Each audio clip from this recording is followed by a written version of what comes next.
All right. Hello, everyone. Welcome in. So glad to see you guys. All right. I see the names pouring in. This is going to be a very well attended event. I can already tell. I'm excited for it.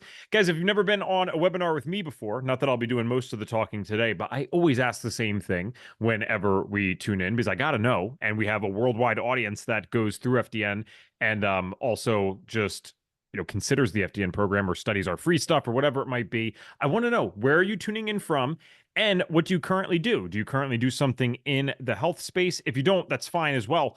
We have plenty of people that are not in the health space that are interested in this, but I'd love to know where you're tuning in from and what you currently do. For myself, you can take a wild guess what I currently do. I work at FDN. I do the podcast here. My name is Evan, and I also go by Detective Ev. And I am in Wilmington, North Carolina currently. Perfect. I see some people piling in. We got an SAHM. I should probably know that. Do you know what that is, Elizabeth? I feel like you will. I don't. Okay. Then let us know, Sorry Miss for Jean. We'd that. love to know. Yeah. Stephanie's in North Carolina as well. Registered nurse, Pittsburgh, Pennsylvania. Registered dietitian for Jennifer. I probably won't go through all the names. It's going to be a lot of extra words. Alberta, Canada boxing coach. Very cool. And nutrition coach. Cleveland, Ohio, health coach. Texas, registered nurse. Fiona from Trinidad and Tobago. Very cool. The founder's wife is actually from Trinidad. That is not something I see very often on these webinars. So thank you for letting us know. All right. I'm a nurse practitioner from Grand Rapids, Michigan, and I do functional medicine within a DPC practice. Very cool. FNP BC, Nashville, Tennessee. All right. Olga, clinical nutritionist, Charlotte, North Carolina, not too far from me. Life coach. Charlotte, that's where I live. True. Life coach and sound healer in New Jersey. If I can ask, let me know what part of Jersey. I'm actually from Bucks County, Pennsylvania. So I always lived like 5 minutes from Jersey. So I'm actually closer to everything in New Jersey than I would have been to like Pittsburgh or something like that. Louisville, Kentucky, own a body sculpting business. Very cool. North Dakota. Oh, wait, sorry. I thought that was ND as in North Dakota, but an ND from Southampton, UK. Very cool. Physician assistant in Tennessee. RN from South Carolina. I said New Jersey. All right. That's one of those things I've heard a million times on the radio when they give the weather, and I couldn't tell you where it is. So I'll look it up after this. Dental assistant in Australia. All right. Awesome, guys. See, this is why this is so cool. We got people in Canada right now watching, Australia, UK, Trinidad, anywhere else. Give me something exotic. Definitely give me some exotic. We got an MRI technologist, stay-at-home mom / stay-at-home mom in Michigan. Arizona. Very cool. All right, this is what we're going to be doing today. So again, my name's Evan Transu. I go by Detective Ev here. I'm not a police detective. That'd be pretty cool.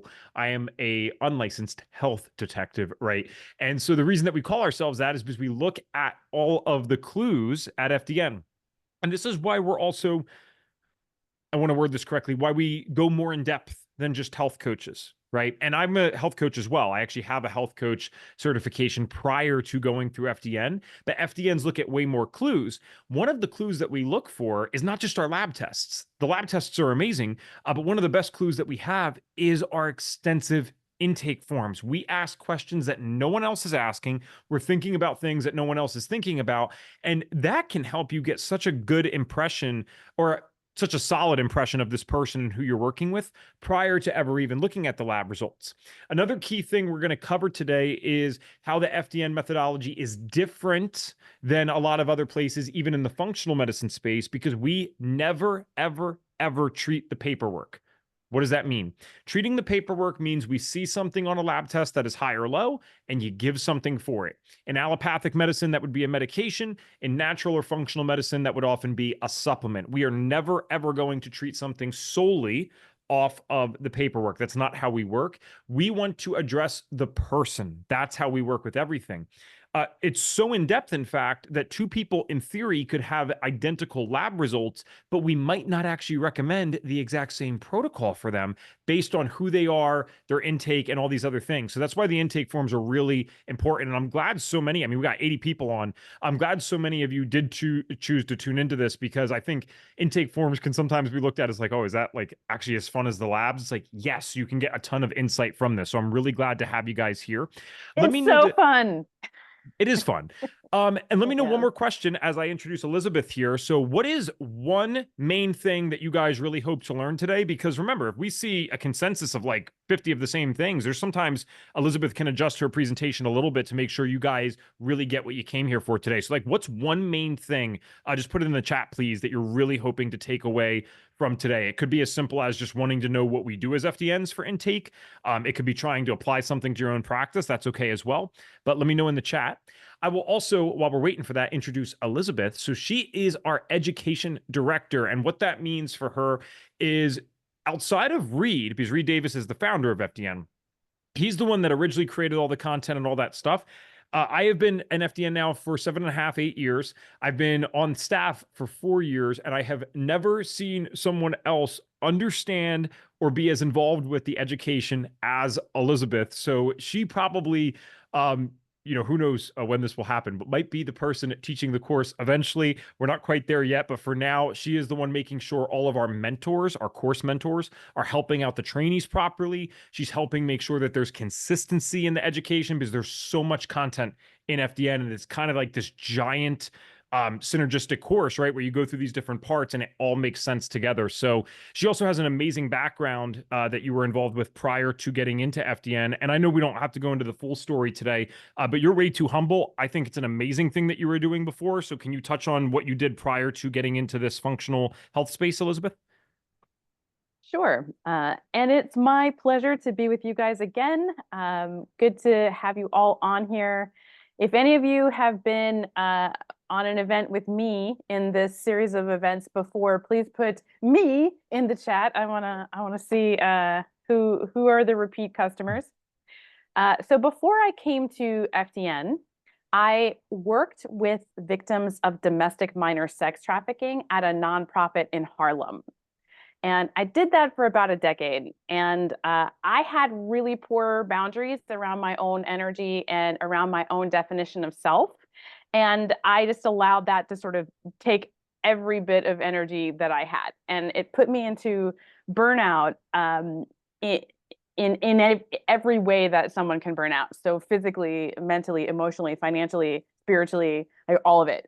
And I was just sort of at my wit's end and the end of my rope when I found FDN and was really able to see things that the doctors couldn't see in the labs that they were running. And I was told over and over and over again that I was just depressed and that it wasn't actually anything physical. It was just all in my mind. So it was a godsend for me to be able to find FDN, see some actual healing opportunities that didn't show up in diagnostic labs, and be able to deal with those on my own and learn how to deal with them on my own. So it is always my honor to present FDN to those of you who don't know about it, because it really saved my life. Awesome. Elizabeth is just like the best person to teach things. She's someone that has her own opinions and own viewpoints and stuff, but can see everyone else's. And I think that's what you need in an educator. You want them to be firm in something. You don't want them to just be completely fluid, but you also want them to be accepting and understand different learning styles. So we will start breaking this down today. I'm not ignoring everyone that did put stuff in the chat for what you're trying to learn. That's more for us to read so that we can help you as we're going along here. And Margaret, hello. Yes, I do remember you because we also got on the phone together. So very good to see you all the way from Summer Open House to now. And Elizabeth, without further ado, we'll let you do your thing. I will be here, guys, by the way, facilitating questions and answers. So if you want to drop questions as we go along, I'm happy to answer them for you in the chat. And then we will do a formal Q&A at the end. But for now, we'll allow Elizabeth to do her thing. Awesome. Thank you, Evan.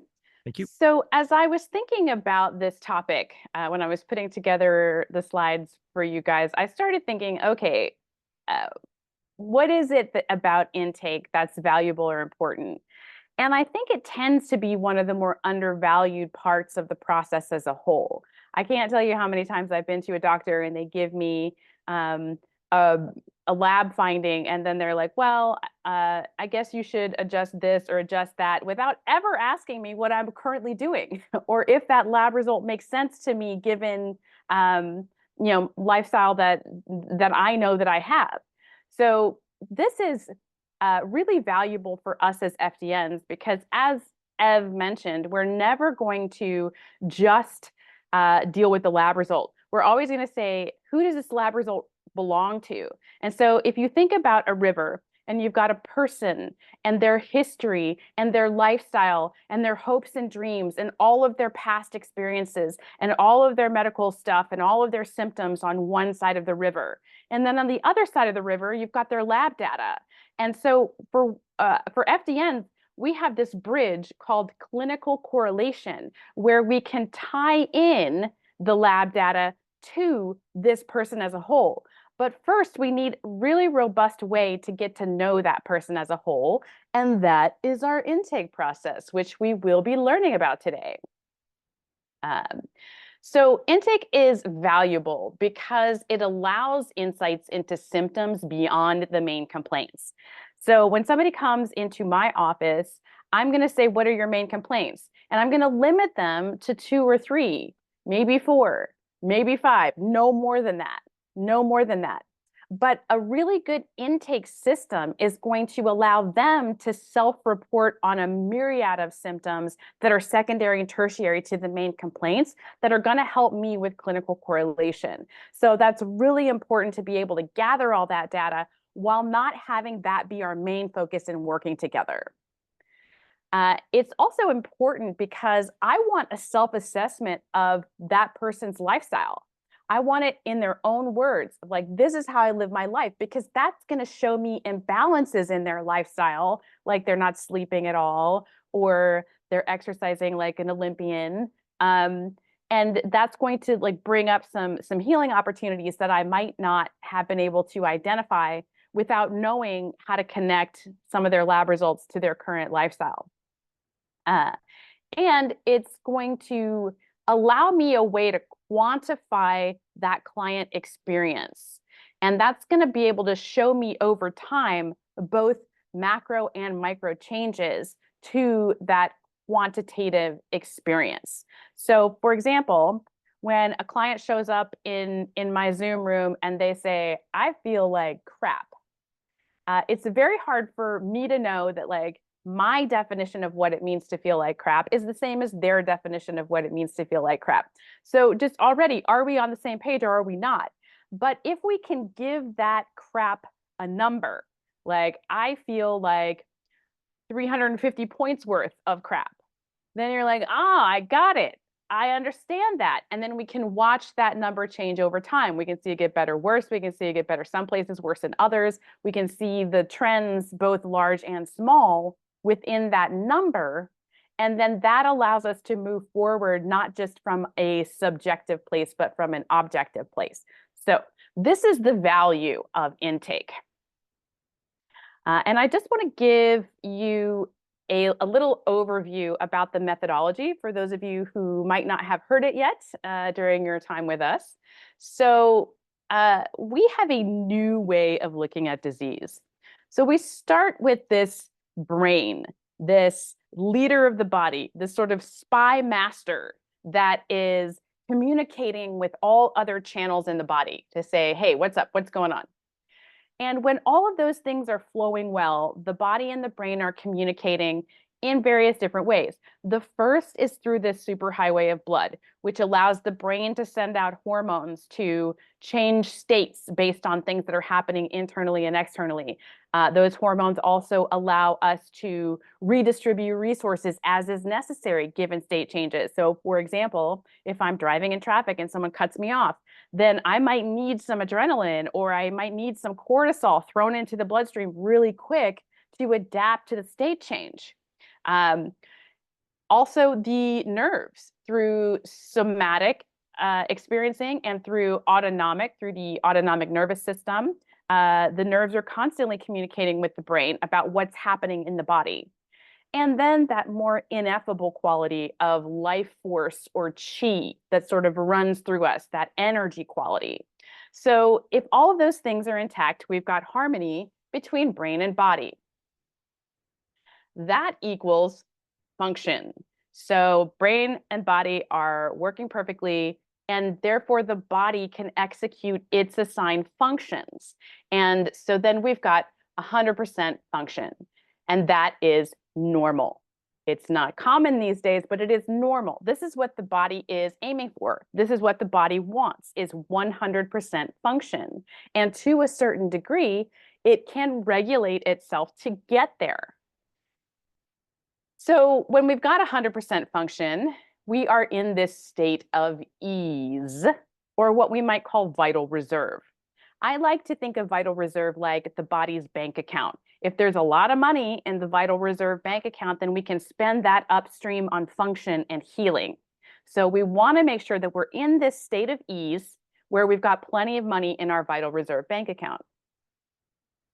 Now we throw a symptom on the field. So this is like the referee throwing a red flag on the play. A symptom is telling us that things are no longer normal. So a symptom is the result of dis-ease or vital reserve that has been stretched too far. The body's in debt. So now we've got a state of dis-ease rather than ease. The vital reserve bank account is empty. And that is going to mean that there is a lack of function. So we no longer have that sort of nice 100% function that is normal for the body. So now we're in a state of dis-ease and malfunction. Now, these things happened first. It was the disease, the dis-ease, and the malfunction that produced the symptom. So the symptom is just the warning flag that we need to take a look upstream at how function is compromised and how that is costing money out of the vital reserve bank account. So that goes on for long enough. We've got metabolic chaos, and we're going to talk about what that is a little bit later on. But the general answer for this state of symptoms is relief care. And that in the standard medical model takes the form of pills and surgery to get rid of the symptom, rather than looking upstream to say, okay, but the symptom is actually a result of the malfunction, which is causing the debt in the vital reserve bank account. So we've got loss of function, loss of money. Now we've got a symptom. So let's put something in place to resolve the symptom. But when we do that, we don't resolve the thing that caused the symptom. And so the symptom will go away or decrease with relief care, but it may come back at a later point, or that root cause may work its way around to become a different symptom somewhere else. So now we're in this game of whack-a-mole with our medications or with our supplements to try and whack-a-mole these symptoms without ever looking at the fact that we have malfunction, not 100% function, and debt in our vital reserve bank account. So our new paradigm really focuses on resolving that metabolic chaos while providing some intelligent relief care. You don't want people to suffer with symptoms, but you don't want to stop with just resolving symptoms. You also want to look upstream and say, okay, how much function has been lost and where? And that is what our lab tests show us in the FDN methodology. That is how we identify the malfunction, is to run those particular labs on each and every person to determine, like, okay, out of 100% function, what has been lost and where? So generally, what causes this lack of function or this loss of function is stress. Stress comes in two forms. It is either eustress, EU, which is the good kind of stress. That is where our bodies are gaining agility, they're gaining adaptability. Generally, we think about that adding money into the vital reserve bank account.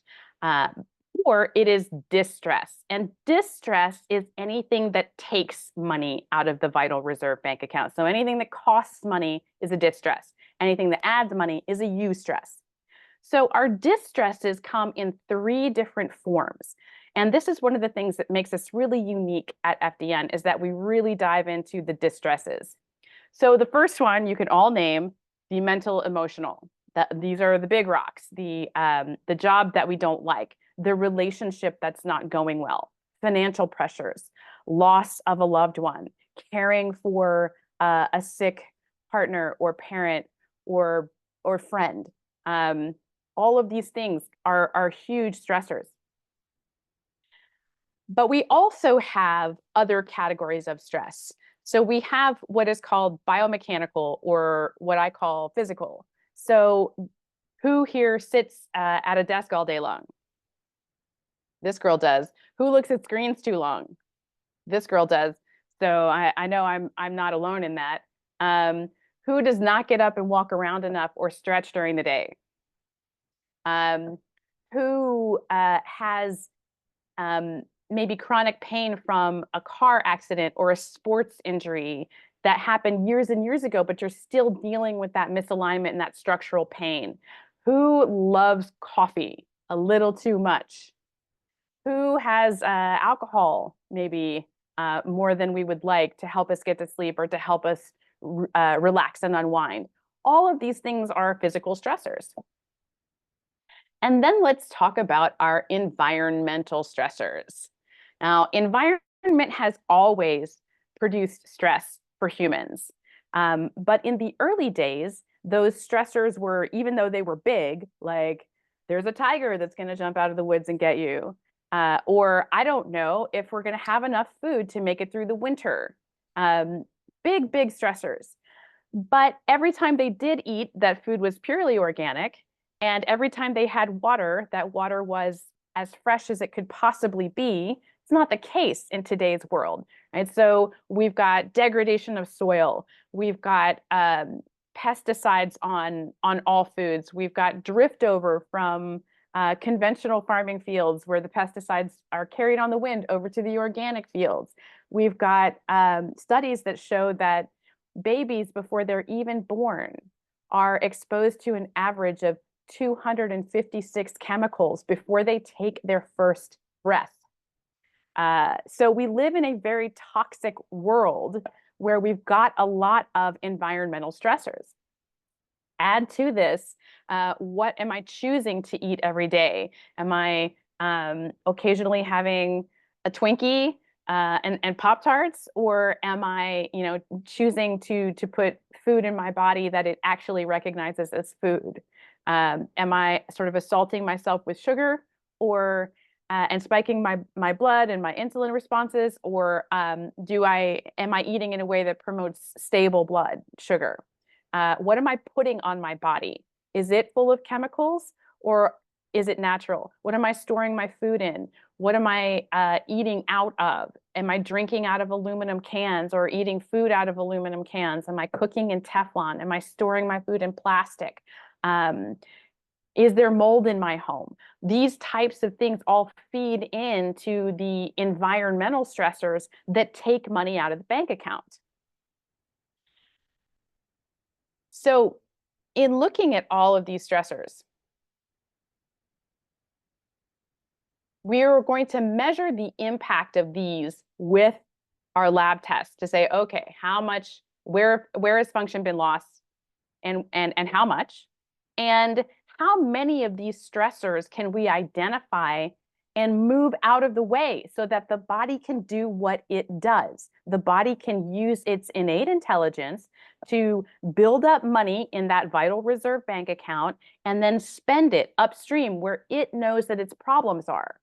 So we call this the corrective phase. So we went through our relief phase where we employed some intelligent allopathy, but now we've got some hard data from lab results. And we've done a really complete intake of this person. So we know where all their distresses are. We know where the mental, emotional, we know where the physical, and we know where the environmental stressors are.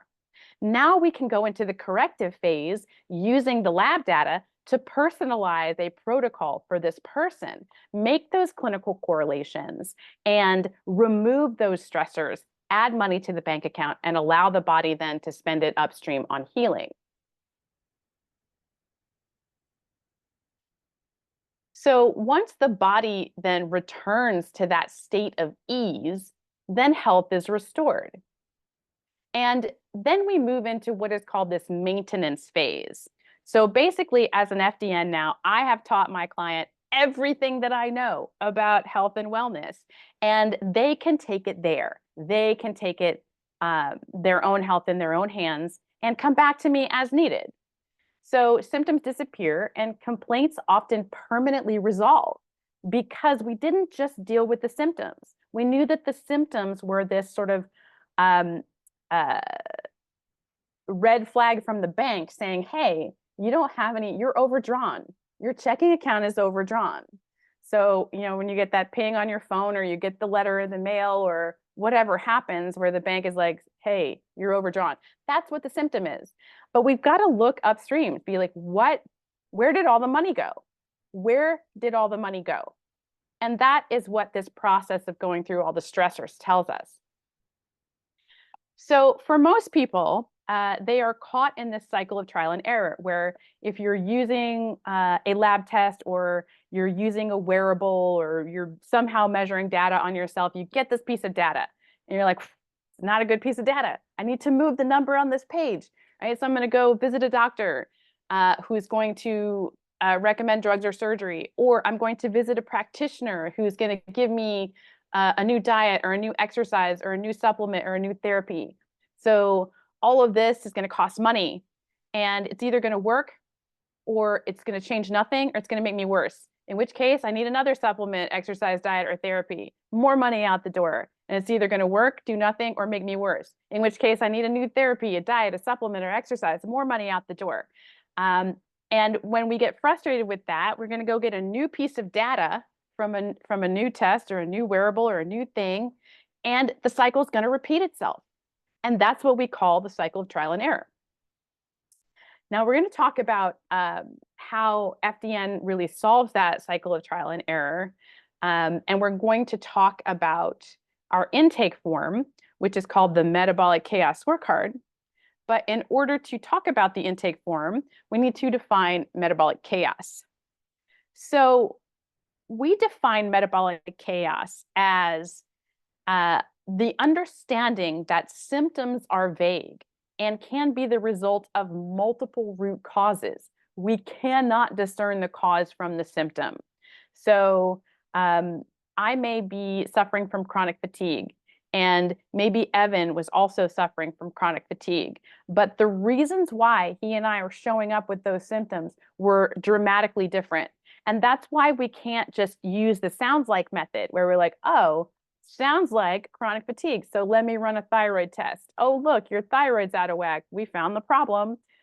Without looking at multiple healing opportunities through lab work, we're never going to find enough healing opportunities to change the state of metabolic chaos. So measuring the dysfunction in the foundational systems and addressing those deficits will outperform symptom chasing and guessing at the root cause. Always, always.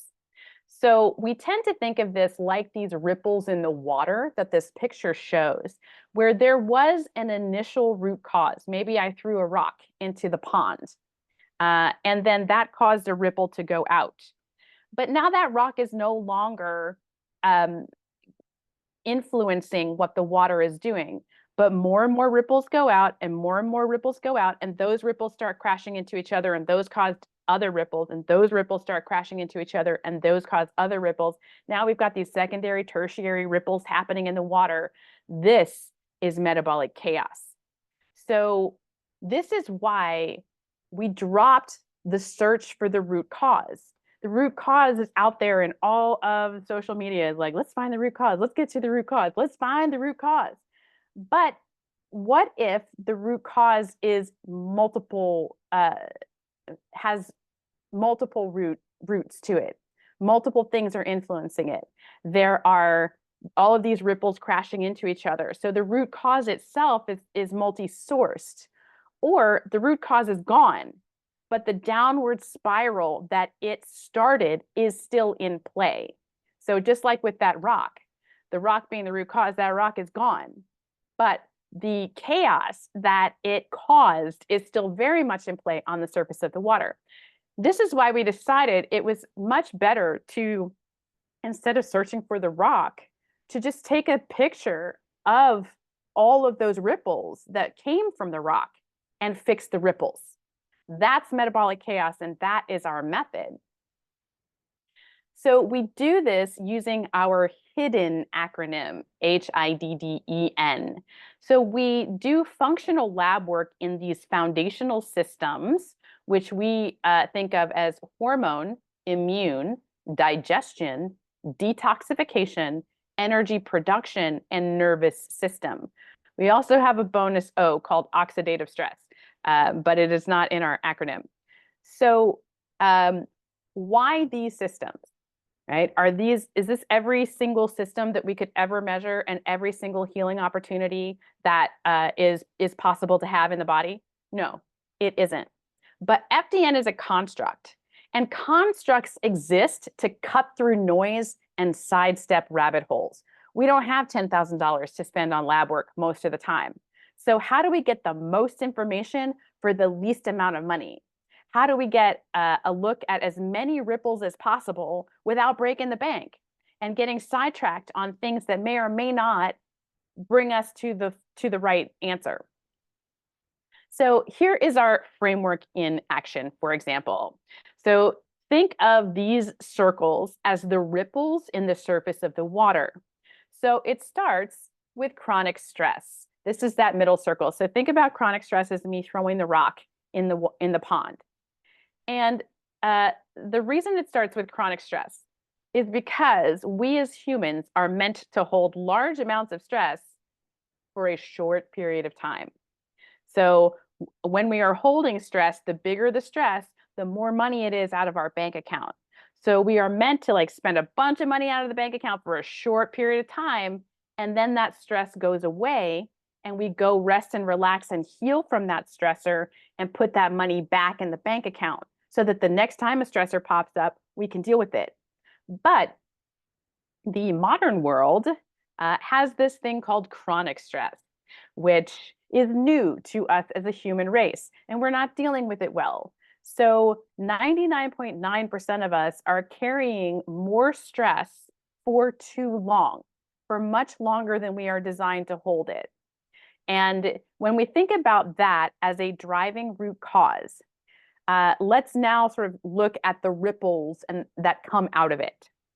So we start with hormones. So we're going to go over here to the hormone category. The sex hormones are immediately going to say, look, we're in fight flight. We're just trying to make it to the end of the day. So let's back up and not be trying to reproduce right now. And so the sex hormones start to flag. And that's going to make us feel tired, brain fogged, unmotivated, apathetic, all those things. Then our cortisol is going to continue to go up. And cortisol is catabolic, meaning it breaks us down for quick energy. But our hormone that builds us back up is going to say, we're not safe right now. I can't come in and heal right now because we're still dealing with these life and death threats all day long. So we tend to get into this broken down state where we have way more cortisol than we have DHEA to build us back up. And we are breaking down way, way faster than we're building up. Next, we go over to the immune system. And the immune system says, hey, I do a really big job. I cost a lot of money. So how about I do us all a favor and I go on low power mode, just like your cell phone, and only operate at 30%. And that we'll just do that for the time that we have this stress. And that way cortisol has more money to spend on making sure we live through this. But when it's chronic, now your immune system's operating at 30% over years and years and decades. Next up is digestion, which says this has the same story as immune. It says, yep, I'm also another huge money spender. So how about I take myself offline and I power down to 30%. Now we're not digesting our food well. We're getting indigestion. We have bloating and other symptoms like this. Then we move on to detoxification. And detoxification says, I also cost a heck of a lot of money. It is very, very costly to move toxins out of the body, particularly when they're all over the place, when there are so many toxins in the environment that that are now infiltrating the system. So how about we save some money by me just storing them in your fat, in your bone, in your tissues, in your brain, and not try to move them. and that'll save us some money until we've got more in our vital reserve bank account. So it goes on like this, right? And eventually, now, instead of chronic stress in the middle, you've got metabolic chaos. So that is the picture of metabolic chaos. Now, what we want to do is take a snapshot of all of these systems to say, okay, where has function been lost and by how much? And now we can tailor the recommendations based on that lab data and the person. So sorting out metabolic chaos means identifying multiple healing opportunities and viewing them within this framework.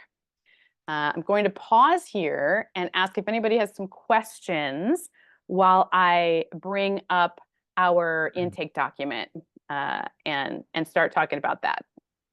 Very nice. I did not know we would be doing questions right now. The only questions we've had so far are the recordings going to be available? And Brenda had answered, yes, recordings are added to our YouTube every Friday. So definitely make sure that you are subscribed to our YouTube. The link was put in the comments by Brenda. It's actually the last comment that is there right now. And if these guys don't need anything else, we might be able to move on to the next thing already. Terrific. So the next thing is our first intake document. This is called the Metabolic Chaos Scorecard. And this is the document that actually allows us to quantitatively identify the client experience when they come to us. How bad are they really feeling? How bad is bad? So this is just an example with a client named Claire, and we constrained Claire to 4 main complaints. So her main complaints are fatigue and brain fog, insomnia, joint pain, and irregular periods. And she was able to score how much each of these main complaints bother her on a scale of 1 to 5, 1 being the least and 5 being the worst. So the fatigue and brain fog are out of 5, insomnia is out of 4, joint pain out of 3, irregular periods out of 5. So then we said, okay, Claire, please go look at each of your foundational systems, your hormone, your immune, digestion, Elizabeth, detoxification. I'm so sorry. We Yes. can't see anything. The screen share is not showing for anyone. Oh, thank you for letting me know that. It says Sorry, that guys. I'm sharing. I don't know what's up with that. That's all right. Thank you What for letting is it on a certain thing? Sometimes, yeah, because it's still not showing right now. Sometimes, depending on what you have it on, there can be a privacy thing. So, is this on like Google or something? It's an Excel doc. It says that my screen sharing is paused. I don't know how to unpause it.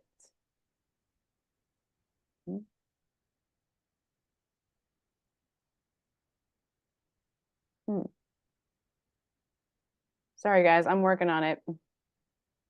Thanks for bearing with us, folks. Someone said, "Can I If get a there are any YouTube questions, link?" feel free. I'll drop the link again Yeah. for you here.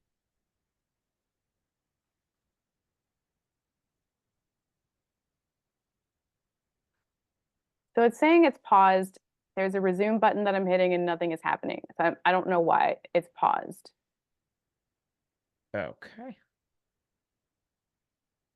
And we've shared this before and we haven't had any issues, I think.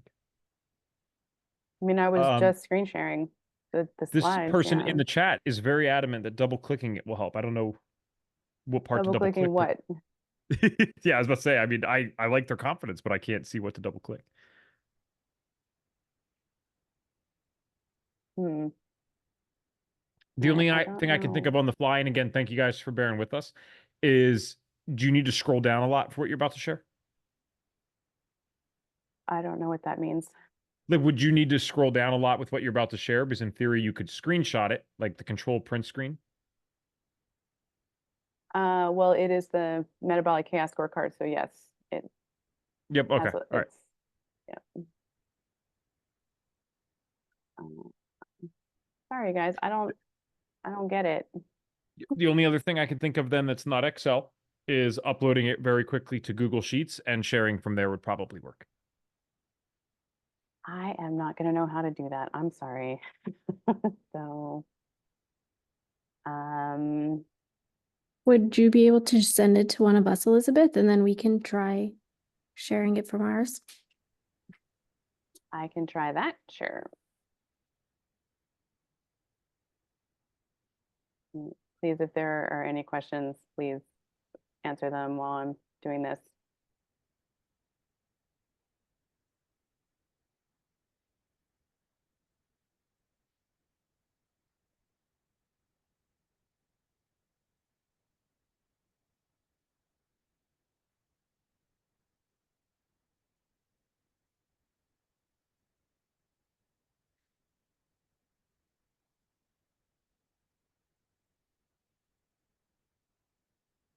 I think what I'm going to do, guys, is I'm just going to leave and come back and see what happens.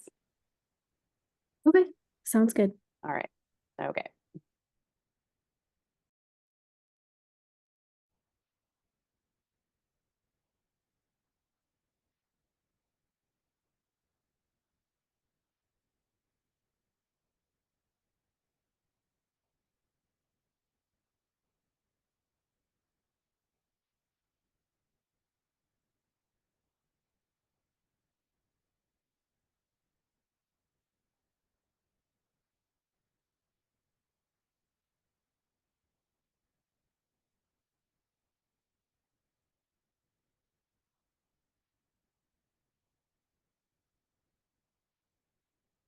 Oh, it's working now.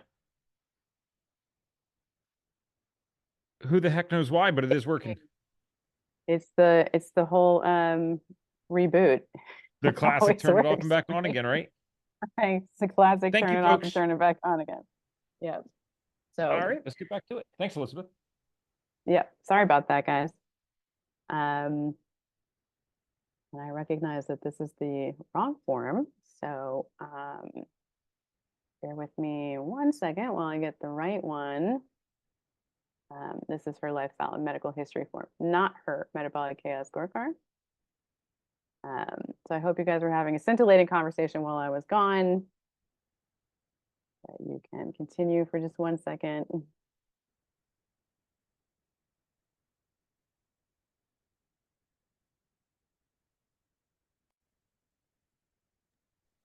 I'll answer a question from Greg while we're figuring this out. You mentioned stress earlier. Does this mean anything that hurts or negatively impacts the body, whether it be a physical or mental stress? So yeah, Greg, great question. That's how we view stress here for sure, right? Because you'll hear pretty much any practitioner worth their salt talk about stress, but we get much more nuanced with it.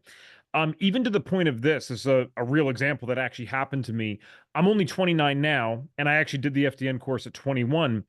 And a 21-year-old would typically be someone that you'd think of as being able to exercise, do all these things, etc. But I had already been sick since the age of 5, basically. And I had made progress from age 18 to 21, but I still felt pretty bad. And that's why I did FDN to pursue really some solutions in my own health.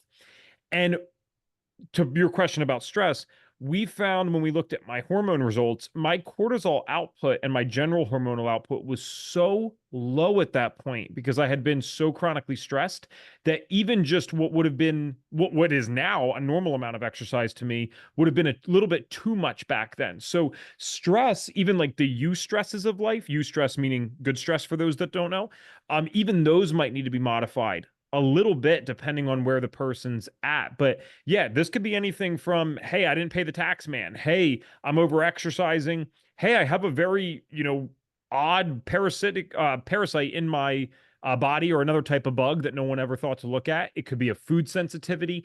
Anything that is triggering that stress response in the body, we want to know about and we want to look at, because if someone's already at the point where they're totally capped out, they don't feel good, their energy's tanked, they got multiple diseases going on, the less stress that we can put them through, the more we have the opportunity to activate our innate healing ability, which I think most of you would agree with exists anyway, but it's not hippie woo-woo, right? That's the same thing that heals my paper cut.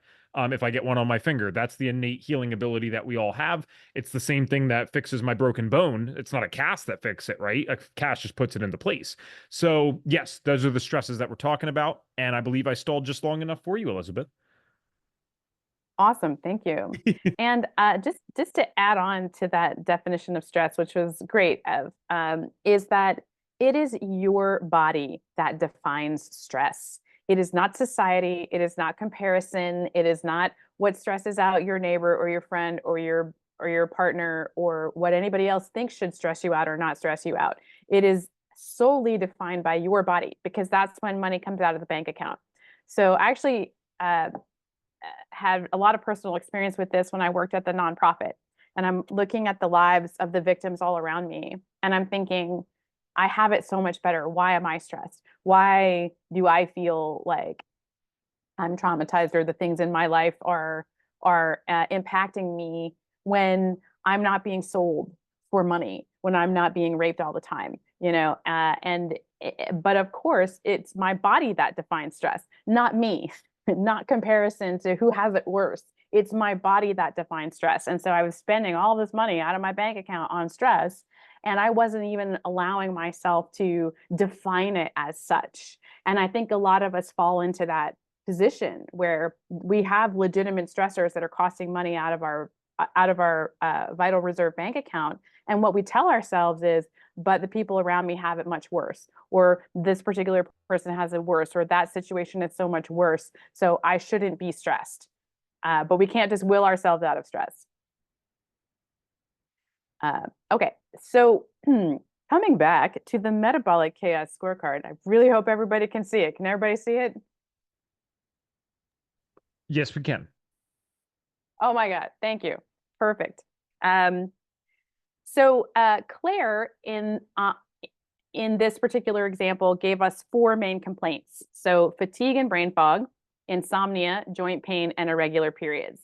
And she scored these main complaints on a scale of 1 to 5, with 1 being the least and 5 being the most severe. So the fatigue and brain fog are at a 5, insomnia is a 4, joint pain is a 3, and then irregular periods were at a 5. So then we asked her to go deeper. So in these categories that we consider our foundational categories: hormone, immune, digestion, detoxification, energy production, nervous system, and then our bonus, O, for oxidative stress. What are you feeling in there? What score do you give yourself? What symptoms are really pervasive, and which ones are just sort of irritating and there? So you can see that each category has a past and a now. We're looking at the hormones right now. And so we've got all of these sort of symptoms that can be associated with hormones, but could also be associated with other things. We as FDNs never know what is actually the root cause of that particular symptom. But in the past, what was that symptom? And now, what is that symptom? And so we can see that for Claire, in the hormone category at least, she defined her past as 116 and her present at 468. So she was getting worse. She was getting much, much worse in this category. And so we can see by these, the red color coding, that the now category, where it is worse than the past category.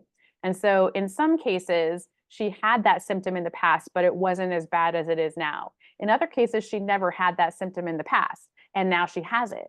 So we can see this at a glance. And when we're making clinical correlations as practitioners, we can say, okay, I see what's going on here. I see that that things are getting worse in terms of concentration and energy and insomnia and night sweats and seasonal depression and all of these things that sort of jump off the page at us.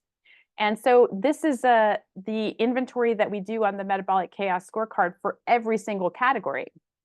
So we can see that she did that also, so that for hormones, her past hormones were 17. Now they're at 96. Huge jump in metabolic chaos in the hormones. And that 96 is the biggest chunk of 468 out of all of her categories. In her immune category, that used to be at a 27, now it's at a 74. So another big jump there. Digestion used to be at a 10, now it's at a 55. Detoxification used to be at a 17, now it's at a 64. Energy production used to be at a 15, now it's at a 76. Nervous system used to be at a 15, now it's at a 49.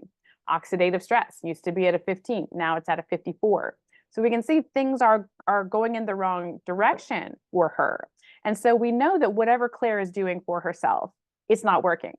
It is not putting enough money into the bank account to be able to see a sizable return on healing and on symptom resolution. So when we are looking at our test results, we not only have these 4 main complaints, but now we have this litany of secondary and tertiary complaints that we can tie to each of her lab markers and really get a clear picture of what we call clinical correlation for her. So we see everything that's going on in her immune category, everything that's going on in her digestion category, everything that's going on in her detoxification category, and on and on and on. So then every 30 days, Claire is going to redo her metabolic chaos scorecard.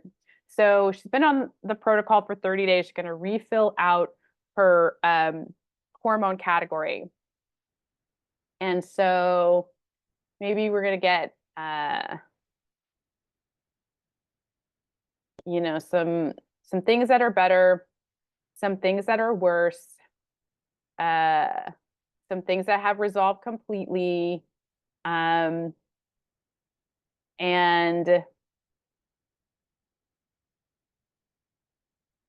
that will give us a new total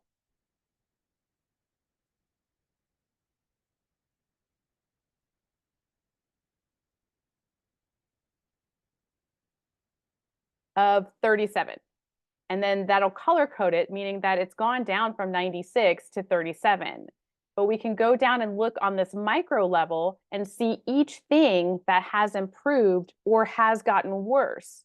So really wanting to sleep between 7 and 9 a.m., that's gotten a little better. Constipation has gotten worse. Salt craving has gotten better. Feeling like her joints are too delicate has gotten better. But the difficulty in concentrating has gotten worse. And we can just sort of see this on down the line. So we know as we are working with this client how to course correct in the midst of the protocol, because we can see what is working and isn't working by using this self-assessment tool. And that is our metabolic chaos scorecard. Now, we also want to be able to get a really good picture of their history. How have they lived their lives? How do they currently live their lives? What's going on here? What is there to be learned from the client's sort of lifestyle and the way that they live their lives? So we're going to move now to the lifestyle and medical history form.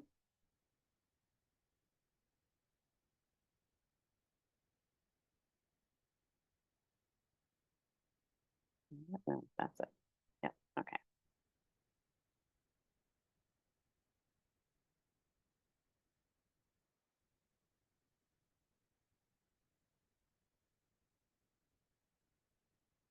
Make this a little bit bigger. Awesome. So we see that this is Claire. She's a court stenographer. She weighs 160 pounds. She's 5'5". She is female, age 43, and married. We see her main complaints. They bother her daily. It's been going on for about 5 years. She has tried blood work, massage, supplementation. It's keeping her from excelling at work and enjoying her life. Her commitment level is currently at a 9. She puts herself in a perimenopausal state and says that she's been taking Colace on the medication side. And on the supplementation side, she's been taking zinc and a Centrum Multi. This is where she would list any of her medical diagnoses. She doesn't have any. And then we have this really helpful self-assessment of diet, rest, exercise, stress reduction, and supplementation. Since these are the core elements of the lifestyle recommendations that we make, we need to see what this person is doing already in their lifestyle. And if we can identify imbalances within the lifestyle itself.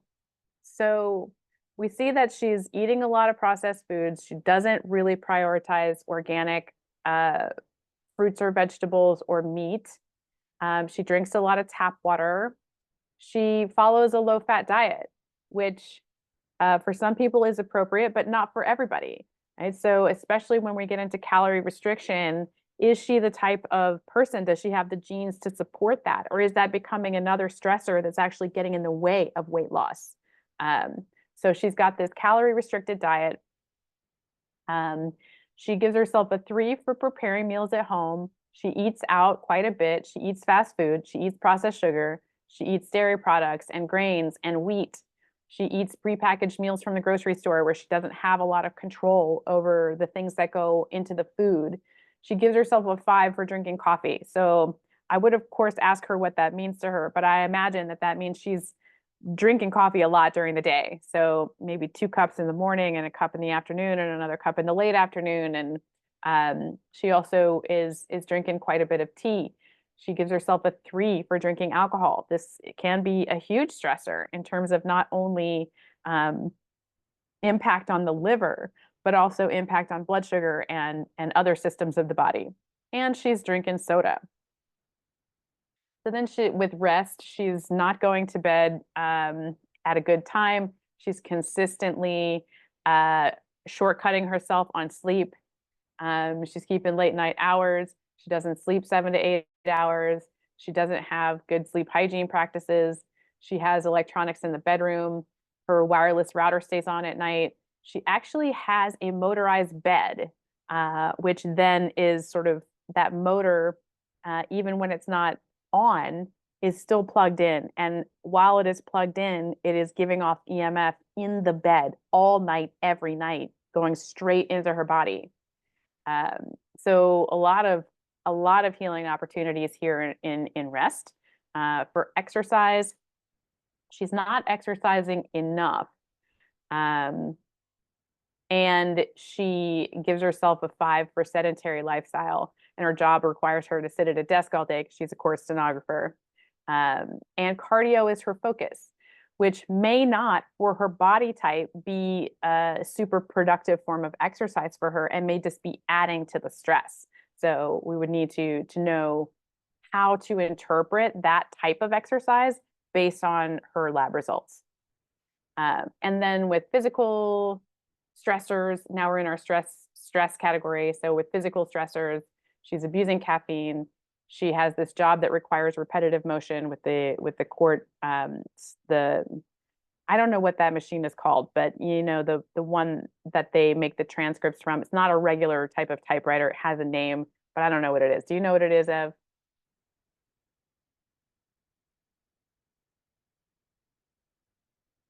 We'll move on. So the job, yeah, so no downtime during the day. She's got a dog. So dogs, even though we love them and they are stress relieving, they come with a host of parasites and dirt and all kinds of other things that they bring in. Then generally, this is where the money is for everybody, is in mental emotional stressors. So 5 for chronic unrelenting stress in daily life, 4 for financial stress, 3 for relationship stress, 3 for familial stress, 5 for overscheduled and busy life, 5 for job stress.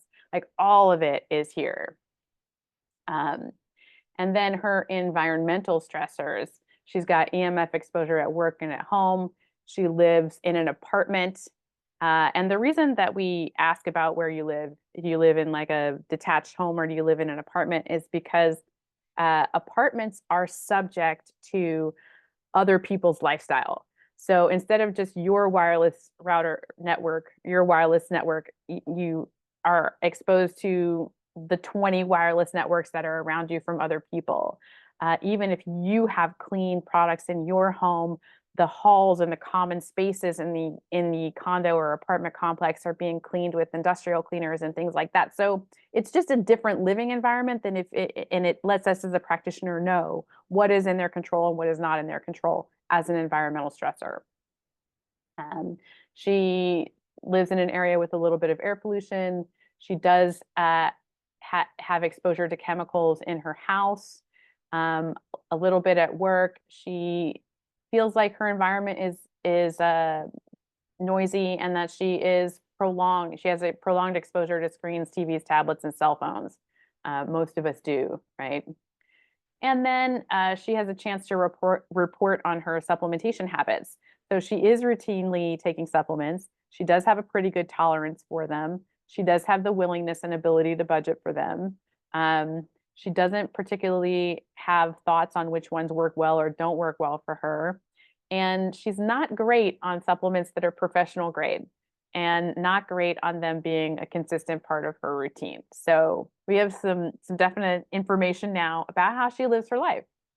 And then we've got the general medical history questions, in terms of what surgeries have you had and what illnesses have you had and what are your diagnoses, what prescription medications have you been on, what types of allergies are you dealing with, what types of injuries have you had in the past, have you had any cancer, what's going on with your oral health, for women, what's going on with your menstrual cycle, for men, what's going on with your reproductive health, and then some COVID history. So that is our lifestyle and medical history form, which gives us that sort of deep look into their background and the way that they live their life. So now we have a much better idea of Claire, of who she is and how she lives her life on this one side of the river. And on the other side of the river, we would have her lab data. And now it's our job as a practitioner to make that bridge between how she's lived her life in the present and the past and what's coming up on her lab data. So that is our intake process.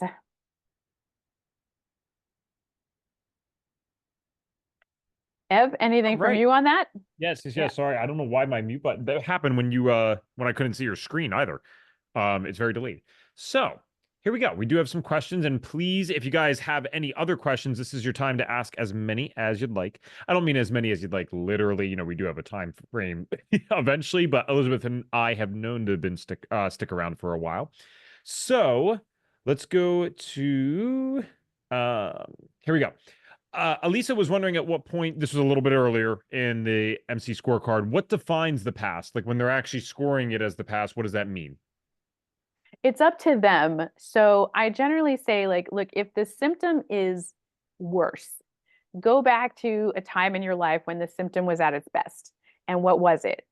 And that's, sometimes a 0 because it wasn't there at all. Sometimes it's like, no, this thing has always been with me for as long as I can remember. But at its best, it was at a 1 and now it's at a 4. And if it was worse in the past, go back to where it was worse and compare that to now. And so instead of it being a fixed point in time, it's sort of like, I want to know, is this thing getting better or worse in your life? And so that's really what I want the scorecard to show me is on the whole, are you getting better or worse from where you were at your best? Or, and then on a micro level through each system, are you getting better or worse? And then on a micro level with each symptom within the system, are you getting better or worse from what you were? And that's going to help me sort of judge like whatever you're doing in your self-medication process, because we all have a self-medication process when we start having symptoms. Is it working or is it not working? Is there money in the Vital Reserve bank account, or have we blown through it and now we're like super in debt? So rather than it being a fixed point in time, it's more like go back to the point where it was either best or worst and compare that to now. Right. Thank you. And that helps with Virginia's question as well. Thank you, Virginia. Marty says, is this a form that you get when you go through the program? Indeed, it is. In fact, you are trained on it more extensively in the program. This is what you can use with your clients. One thing I always want to specify for those that watch these webinars is FDN doesn't own you afterwards, right? You're learning our system, but if you need to adjust something the way that you'd like, you can. But if you want to use our system as is, we encourage it. So we'll give you everything that you need to go work with clients successfully. But if you have a different background, if you want to add some things to the intake forms because of the specific clientele you're working with, that's okay too. So just letting you know, both ends apply here. If you want to just be given something and use that, we got you covered. And if you want to modify it, or do something different, you also are entitled to do that as well. But I always say this, you want to start, especially if this is your first time really working with people in depth or coaching them in this way, consulting with them, I would even say, try it our way first, at least for the first handful of clients, and then, maybe modify a little bit here and there. But my wife's an FDN as well. And again, I've been doing it for 8 years. There's really only so much that I've changed or modified, even after 8 years of doing this. I mean, it's probably less than 15%. So just something to keep in mind. Are you sharing something to show them? I am, yes. Okay. Please hold questions. No, go ahead. Okay. Is this an FD? Okay, same kind of question. Yep. All right, Marianne, what is the maximum score for each symptom? Does first test, second test, etc., mean that you do the lab tests at the same time as scoring the symptoms? So kind of two questions there. So the max score for each symptom is a 5. And the sheet itself tallies everything up for you and color codes it, so you can see what the total score for each system is, and you can see through time if it gets better or worse based on the color coding. So you can all see that at a glance, which is really nice. And then I have clients fill it out every 30 days. So if they're with me for a 90-day program, then they'll fill it out for 3 times while we work together. If they're with me for longer, then it'll sort of go on and on and on and on. And that's what the second, third, fourth test relates to. It does not necessarily go with retesting. Retesting will come much less often than every 30 days. Awesome. Thank you. How long did you have to work with this lady to get her to feeling better and having a better score across the board? Claire was one of our 5 and 5s, and I think she was probably a 6 or 9 month client in the end. But we were able to bring her back to the place where she felt really, really good, and her scores were way, way down. Her main complaints were pretty much resolved, which was fantastic. Yeah, which is kind of, I don't want to get too into the weeds, but this does kind of matter. Like, how long does it take to help people? So when Reed started this, the founder of FDN, we're going 20 years back. And of course, we've updated the labs and the curriculum significantly since then. It gets updated all the time, actually. But when he was working with people, he started with this 90-day protocol, because at the time that was probably enough to help the majority of people that ran through his office at the time. And what we've noticed now is 90 days basically is the starting platform for us. And it's very realistic. This is kind of a cool part. It's very realistic to take someone who's very sick and have them feeling sometimes 50 to 70% better even within those first 90 to 120 days. But as you guys all know, because you're living in this modern world too, there is just unfortunately so much against our bodies that it's not atypical to have to do further investigative work. Or maybe it's not even that. Maybe they just need to take a little bit longer to truly implement all these habits that we're recommending. Many of the people that come to us have been unintentionally doing the wrong thing for 45 years. And then, we got to help them get better in a reasonable amount of time, but it's not necessarily going to be 45 minutes on a consult that's going to do that. So we kind of always say that 90 days is our base to get someone really fully invested in this, because by the time that 90 days is done, they know this works. And they're fully committed. They're like, all right, I just got to keep going to the next steps here. So yeah, just kind of a general rule of thumb when you're working with clients as an FDN, that's typically who we attract. Margaret said, I think it's a stenographic typewriter. Oh, okay. Thank you, Margaret. I appreciate that. Time. I was trying to figure out the name of the typewriter that court stenographers use. It's not a real, it's not called a typewriter. It's called something else. It's a really interesting machine. Yeah. All right. Lisa, while these are self-assessments, are they done with the client? There seems to be much room for ambiguity in these categories that may confuse a client, or that they may interpret different from intended by the form creator. That's actually a good point in question. Yeah, so the client does fill it out. And they are self-assessments, they are done by the client.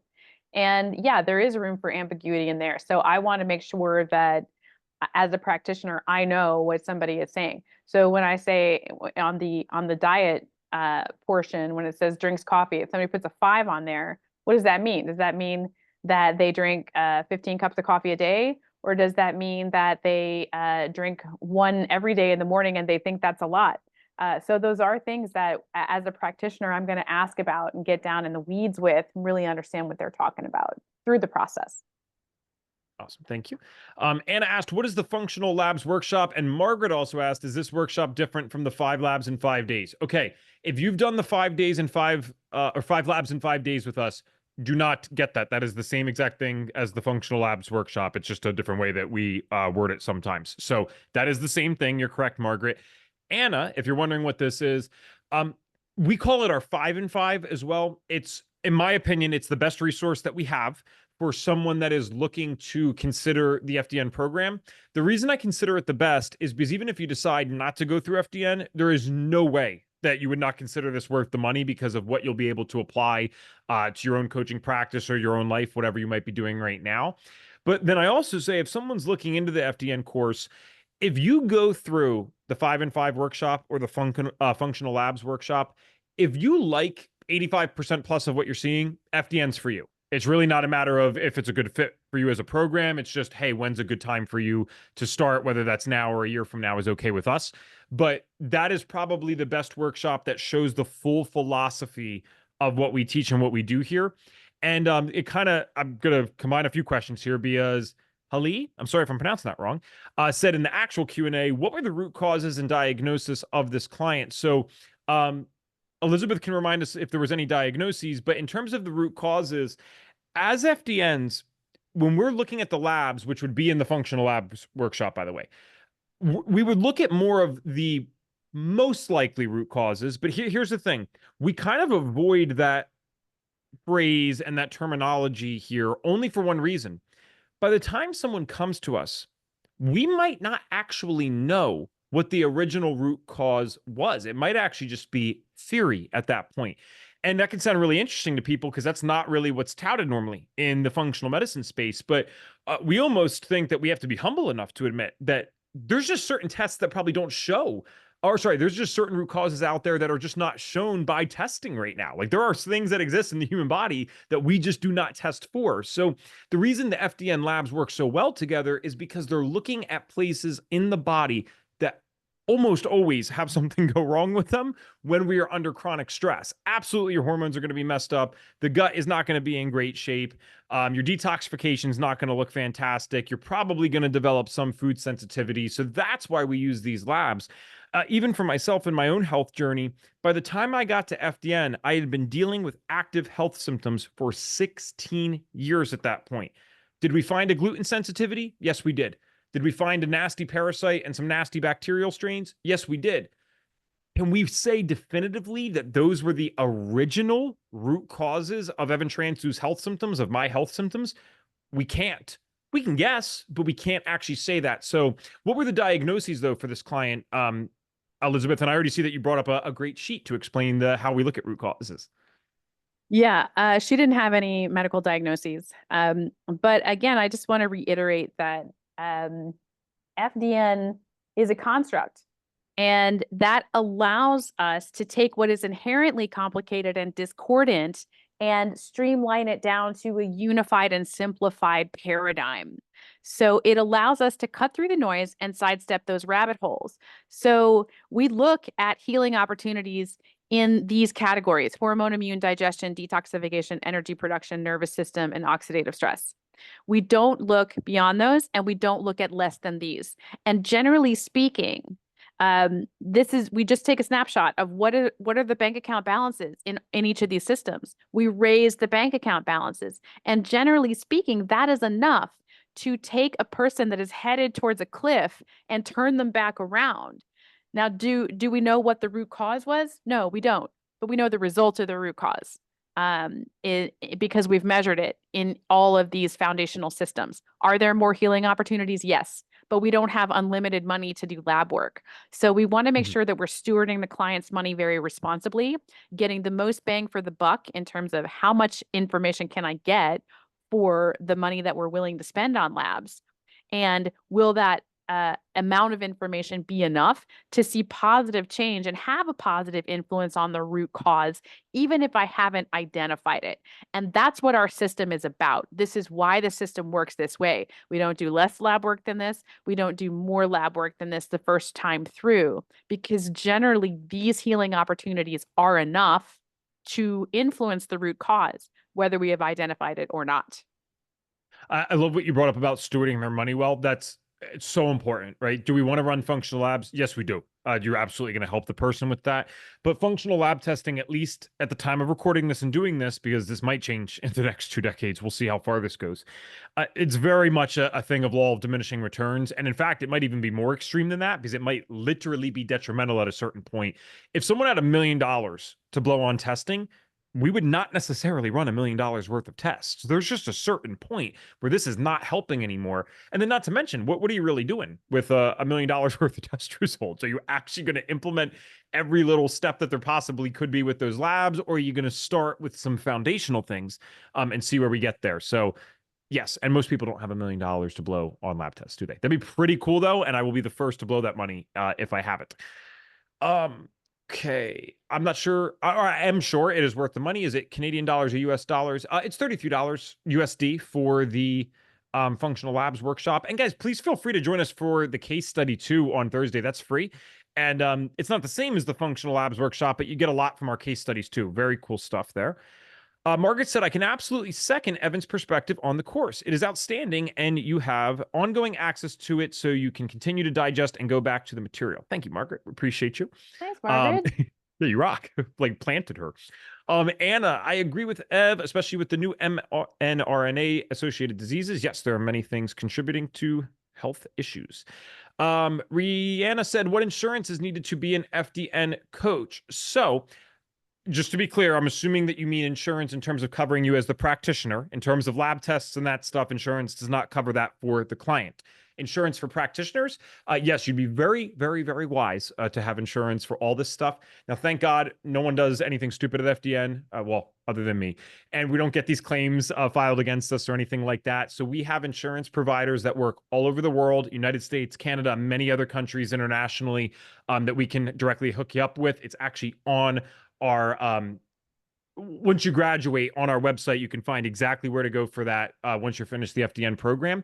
And you could expect to spend, this is per year, as little as $250 USD per year. It could be as high as $500 USD per year. Those are the lower and higher ends of the range that I've heard. So generally speaking, you could expect to spend about $300 per year to be fully covered with this. And that's with significant coverage. I think it's like up to $1 million. So good time to be an FDN. Okay, website seems non-responsive when I want to book 5 labs in 5 days. Well, thanks for trying. And let's see. Oh, Brenda, amazing, Brenda. Thank you. Already fixed it and has the link in the chat. Sorry that that's not working for you guys.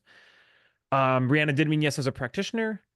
What is involved in the course? Virginia, I'm sorry. I just don't want to, that's a fairly long-winded answer. So I want to make sure I'm answering for the main course itself or for Functional Labs workshop. So can you just say if you mean the main big FDN program or the 5 labs, please? Margaret said, is the case study on Thursdays on YouTube inside the link you posted earlier? It will eventually be on YouTube. I don't know that would not be a direct link to that, though. Okay, no, Brenda actually said yes, so she's got you there. Okay. Jamie, can you treat clients in any state? So Elizabeth, I will let you handle everything that comes with that question. Yes, you absolutely can. We don't call it treating. We call it making recommendations based on lab data, just as a point of linguistics, because they do matter. There are some states that have a couple of restrictions around self-testing and labs that one does at home. And so all you need to do is work with our medical director program, which has figured out the ins and outs of how to test in every state. And then if you just stay within your scope as a practitioner, like I, for example, am not licensed in any way, shape, or form. I don't have a dietitian's license. I don't have a nutrition license. I don't have any of that.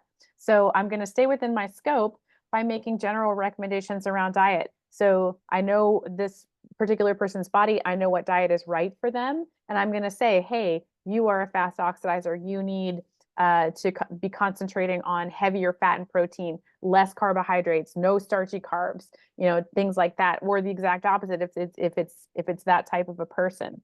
But I'm not going to sit and write diet plans. I'm not going to go outside of my scope.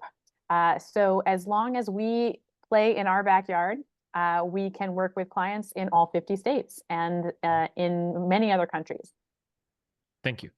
Okay, so Virginia, thank you for your patience. Going back to your question about what is involved in the course, she did say both the main course and the lab. So if I can, Elizabeth, I'll talk about what's in the functional labs workshop, and then I'll throw the question to you for how do we summarize the main course, right? It's a lot of stuff, obviously. So in Yes, terms it of the is. functional labs workshop, Virginia, again, it's almost like a crash course. It's a great way to, in my opinion, understand whether or not the main FDN course would be something that you'd want to pursue. And why is that? It's because in webinars like this, we kind of, we went over intake and we covered a lot, but you're like, all right, I get FDN a little more. I don't understand the full thing. With the functional labs workshop, we actually run you through basically a giant case study. So bigger than the one on Thursday, to be clear, but a giant version of a case study using the foundational labs, our foundational labs that we teach in the FDN course. So you're kind of getting this mix of seeing like what it would be like to be a client, but also the mindset of our practitioners. In addition, what we do purposely is we include different clinical advisors that we have here and different course mentors so that you can also get to meet the different personalities that you would be able to associate with once you're here to see if you resonate with them, right? Not everyone's going to like everyone. We get that. So sometimes you meet a clinical advisor or course mentor. You're like, this is my person. Other times you might meet them. I mean, I love them all, but you might say that's not my person. I'm not some people's person, right? We get that. So it's just a great way to introduce yourself to FDN. I will say this, unless you are already working with clients, there's only so much that you're going to take away probably and use immediately in your life. So the primary reason someone would want to do that is because $33 in this case is a heck of a lot cheaper than going through the whole program itself. And we don't want people going through the program that specifically. We're a community. When you get involved with us, you're in a trainee group. You see Elizabeth all the time, Reed, myself, and many, many others. So the last thing we'd ever want is someone making an investment in the program that doesn't consider this to be a good fit for them. So that's really what it would be best for, in my opinion. And you get to nerd out. So that's fun. And then Elizabeth, how the heck do we summarize what the main course is?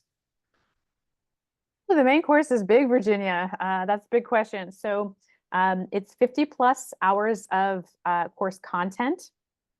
And the first 8 modules deal with testing.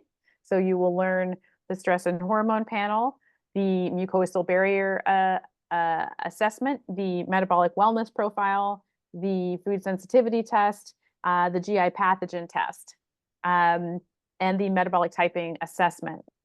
Then you would go into the protocol section of the course where you would learn the D, the R, the E, the S, and the S, which for us is diet, rest, exercise, stress reduction, and supplementation.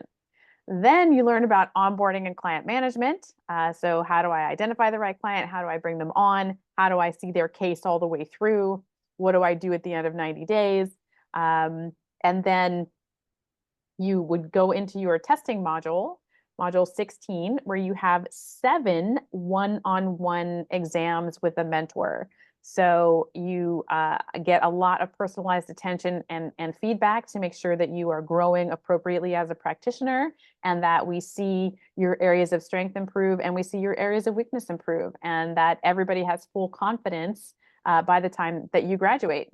Also included in our program is 5 of the 6 labs that we teach that you run on yourself as the student. So you become your first client. You get to look at your own lab results. You get to talk them over with the mentor, bounce around protocol ideas with the mentor so that you really are building your own protocol on yourself based on your lab results first. And you just get a lot of hands-on practice in the course. So that is the overview of the course. Thank you. And it seems like there's about 2 more questions. So we are going to stop on the hour anyway. It looks like these questions might finish it up. I'll combine. Oh, and here we go. Oh, no, that's Elizabeth. Never mind. So Padma and Rihanna, I'm going to kind of answer your questions together because here are the two questions for those listening on the recording later that can't see the chat. One was, hi, I'm a foreign medical graduate, currently in the US, but with no medical license. If I do the FDN course, can I practice in the US? The other question is, as a qualified prescriber, can you treat, quote unquote, based on your scope of practice? So really important questions. Let's break this down. Padma, for you, the answer is no. You would absolutely not be practicing medicine in the US by going through FDN. No one would be practicing medicine in the US or anywhere by going through FDN. And it's a really important difference. So practicing medicine, you guys have legitimate diagnostics in the sense that you're diagnosing conditions, right? My mom had Graves' disease, right, which is an autoimmune hyperthyroid condition for those that don't know. That's a diagnosis. And there's a set of real treatments for that are billed to insurance. There's real codes for it. You know, she had medication for a while. Unfortunately, she got a surgery. Didn't know about this stuff back when she got that surgery. But it is what it is, and she's doing a lot better now, thank God. So we're not replacing that or offering that to someone in an online course. When we use these tests, we're figuring out things that have gone awry in the body, and when we help the person address that, very often, we're not guaranteeing it. I'm not just using a play on words. I mean this seriously and literally. Very often when you address those things that have gone awry, naturally the person usually just gets better because that's what the human body does. Again, just like a paper cut, just like a broken bone. That's not us doing some magic. The natural state of the body is to be healthy. So we are trying to more or less remove those stressors or remove those barriers that are preventing the person from being in that state of health that their body desires. So it's completely different than medicine in that sense. And no, this would not give you the ability to practice medicine in the United States or anywhere. And then Rihanna, just because your question's a little bit different, I guess. So you said as a qualified prescriber, can you treat based on your scope of practice? You can do anything that your license allows, but you would not be wearing your FDN hat at that time. And again, I mean these things literally. This is not a play on words. If you're, giving a blood draw or a prescription because you're a nurse practitioner or a doctor, you are now a nurse practitioner or a doctor. You might also be an FDN because you graduated from it, but you're no more an FDN in that moment than you are a personal trainer or whatever else you might have went to college for. You are acting as a doctor. You are acting as a nurse practitioner. So that would be the difference there. It's not that you can't have multiple careers and add FDN on. We have plenty of doctors that have gone through the FDN course. We have tons of nurses that have gone through the FDN course as well. But there are certain things that are only within the scope of a nurse or a doctor, and there are certain things that are only within the scope of an FDN. So you might be wearing different hats at different times. And I hope that's clear. I'll see if there's any follow-up. And do you think I missed anything there, Elizabeth, or is that fair enough? No, I think you did great. Thanks, Ev. Okay, awesome. All right. Sorry, guys. I hate when the chat just goes up. Is the 5 and 5 course on demand or is it scheduled? Thanks and sorry if you already answered this. So no, that's a fair question. 5 and 5 is actually something that we run live like twice a year on average. It's not that we plan it that way. It just ends up being that way. So the one that you would be purchasing with this is on demand. You can watch it whenever you want. You'll have it for years as long as you want to keep it. So you can watch it whenever you want. In this case, it's on demand. Okay, I apologize if this was already asked or discussed. I see the 5 and 5 is on demand, but how long will we have access to it? Permanent access, you can keep it. We never want to take things away from people. Also, for whatever this is worth, that's true for the main course as well. So yes, even the course that's $8,997, we actually do give you permanent access to it and all the updates. So I will not name the name of this program because I'm not here to bash anything, but I went through a program that cost like $4,000 before I went through FDN 8-9 years ago, and they took away my access in a year. And it's not because I did something wrong or because I'm being bad or not paying. That was just like the standard protocol, and I never really understood that. So FDN not only doesn't do that because you already paid them, you should have access to your content. They even go as far as to give you the updates even when there's a price increase. And I will just say this, the course does cost more now than when I went through 8 years ago because they've added a lot and I didn't pay extra to have access to that. It's really an amazing thing. Okay. Margaret, I am subscribed to the FDN calendar. You got another couple minutes. Is that okay? Because now there's a few more questions coming. All right, thanks. We knew what this was, Elizabeth. We knew what this was. Margaret said, I am subscribed to the FDN calendar. At least it's not 9 p.m., Ev. That's true. I'd like to suggest that you include the links to the events in the calendar app so I don't have to go find them in my email. I can just click on it to join. It would also be helpful to have an alert built in, maybe 30 minutes before. Some people might not like that, but it would be very helpful.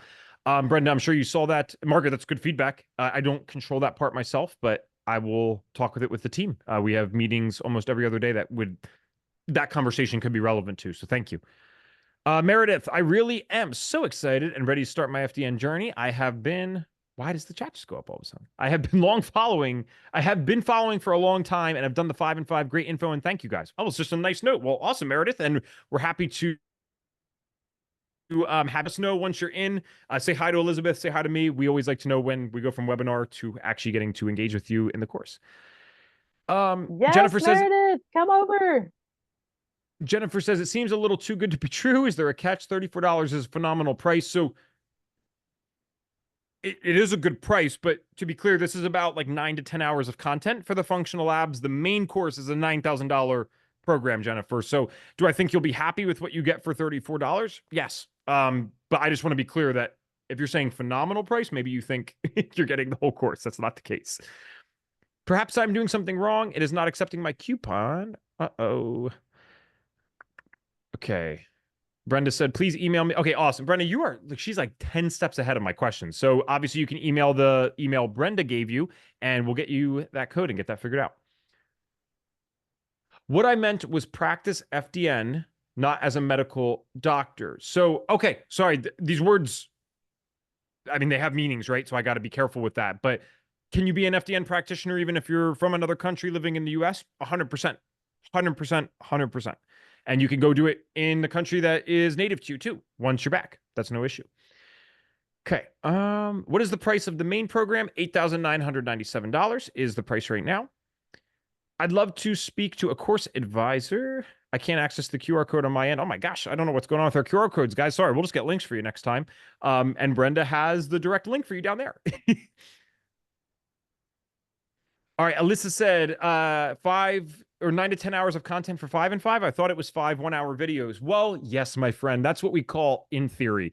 And then in practice, Elizabeth and I end up doing an hour and a half Q&A every single day. So truly, the question and answer actually is really great because you get these, like right now, people are asking questions about the course. That's fine, and that's appropriate for this topic. Most of the questions in the 5 and 5 are technical questions based on the topic or lab we went over that day. So sorry, maybe it's inappropriate for me to word that as content, but I do think there's a lot to be learned from the Q&As and the resulting conversations that happen from it. So in terms of hours of content, if you include Q&A, yes, there are certainly 9 to 10 hours in there because we go over every single day. Just watch it on 1.5 speed. Yes. Is there a reason to purchase the 5 and 5 program if we plan to join the FDN program? Rachel, if you're already positive that you want to do FDN and you're just waiting to get everything in order, whether it's timing or finances, no, there's really not a point. If you weren't sure if FDN was for you, though, and you're like, well, I don't know if they do this and I don't know if they do that, then I would recommend getting the 5 and 5. Again, just because we don't want someone ever spending thousands of dollars if it's not a good fit for them. For the people that this is a good fit for, this is a steal. For me and Elizabeth, this has worked out very well, right? But we want people going in that really need this. So if you already know you need it and love it, no, you don't need the 5 and 5.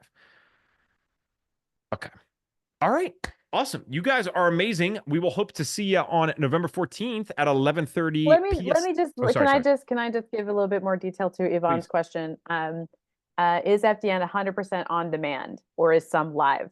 Yvonne, all course Sure. content is on demand and is self-paced. When you get to your testing module with your mentor and you have to do these 7 one-on-one exams, you do that live with the mentor. So it depends on their schedule and your schedule. That portion is not on demand.